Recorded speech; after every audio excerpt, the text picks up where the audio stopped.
This partial government shutdown is now officially the longest in U.S. history, and neither side is showing any sign of giving in.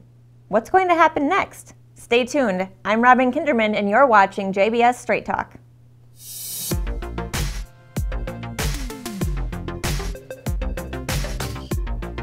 President Trump has met with House Speaker Nancy Pelosi and Democratic Senate Minority Leader Chuck Schumer several times to discuss options. Trump wants $5.7 billion to fortify the border, and Pelosi and Schumer aren't budging, calling the wall both ineffective and immoral.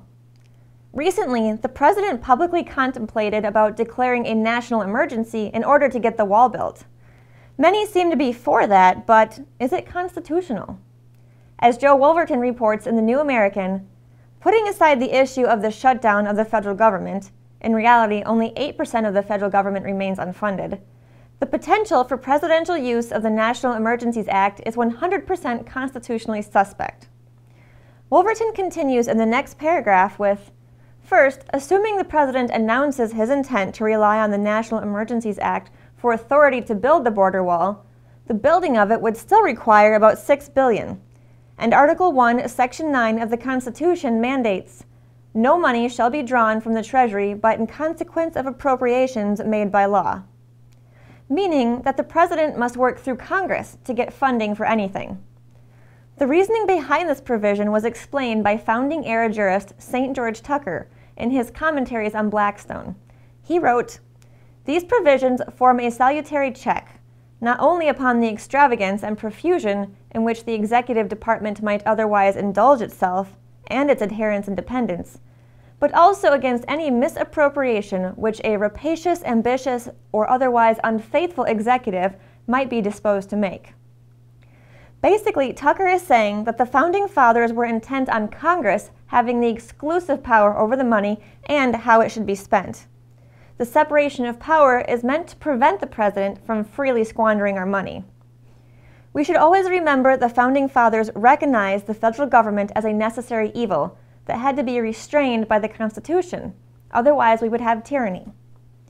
At the end of the day, Congress cannot give its responsibility of spending money over to the president and the executive branch. Wolverton says it's best when he concludes, even those who favor the construction of a border wall, and there are sound reasons for it, should be intellectually and constitutionally honest and insist that Congress spend the money to build it and insist that the president not take to himself unconstitutional power. So even though there may be legitimate reasons for building a wall, it's a matter of obeying the Constitution, and the Constitution is quite clear on which branch of government controls the power of the purse. The ends don't justify the means. We are a nation of laws, and it's important that we hold our elected officials accountable to the Constitution in order to keep our republic. Yes, we need to stop illegal immigration, and a wall in certain areas may certainly help mitigate the crisis at the border. But more importantly, we must recognize that this crisis is another one that was created by the government. How can we have strong border security and ignore the incentives we give those illegal aliens who do cross the border? Congress needs to start following the Constitution and start undoing many of its unconstitutional acts. If you want to learn more about this issue, go to jbs.org and visit our Stop Illegal Immigration Action page. Until next time, take care and God bless.